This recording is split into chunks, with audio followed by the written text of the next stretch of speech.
مغول رحمۃ اللہ علیہ سے مروی ہے کہ حضرت لقمان نوبہ شہر کے رہنے والے سیاہ فام غلام تھے۔ اللہ تعالیٰ نے آپ کو بڑی دانائی عطا فرمائی تھی۔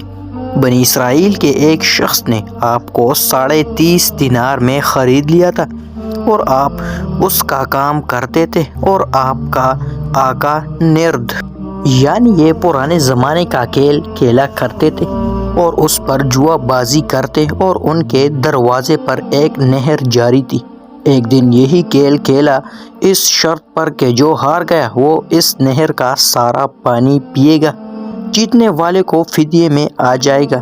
لہٰذا ایک شخص نے ان سے مقابلہ کیا اور جیت گیا۔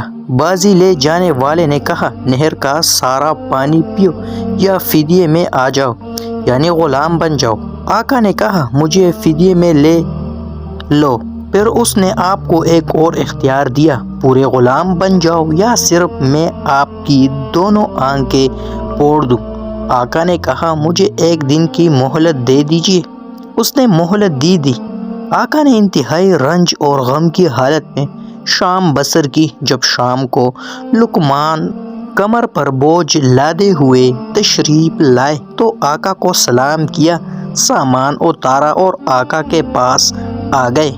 آقا جب بھی ان کو دیکھا کرتا ان سے ہنسی مذاق کرتا تھا اور دانائی کی باتیں سنتا تھا اور تعجب کرتا تھا۔ لقمان ان کے پاس بیٹھے تو عرض کیا کہ کیا بات ہے، میں آپ کو رنجیدہ اور غمزدہ دیکھ رہا ہوں۔ آقا نے منہ پھیر لیا۔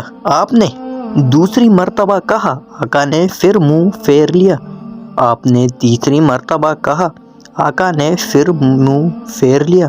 پھر آپ نے فرمایا کہ کیا واقعہ ہے، مجھے بتلائے، شاید میرے پاس کوئی حل ہو۔ آقا نے آپ کو اپنا قصہ سنا دیا۔ آپ نے کہا کہ غم زدہ نہ ہو، میرے پاس اس کا ایک حل ہے۔ آقا نے پوچھا، وہ کیا؟ آپ نے کہا، جب وہ آدمی آپ کے پاس آئے اور آپ سے کہے کہ نہر کا سارا پانی پی، تو آپ ان سے کہنا کہ نہر کے دونوں کناروں کے درمیان کا پانی پی لوں یا لمبائی کا۔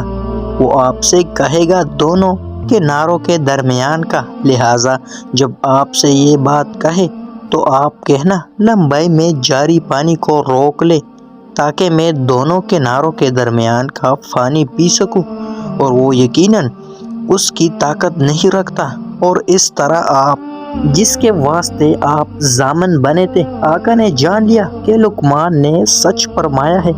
اس کا دل خوش ہو گیا۔ جب صبح ہوئی اور وہ آدمی آیا تو آپ سے کہا کہ میری شرط پوری کیجیے۔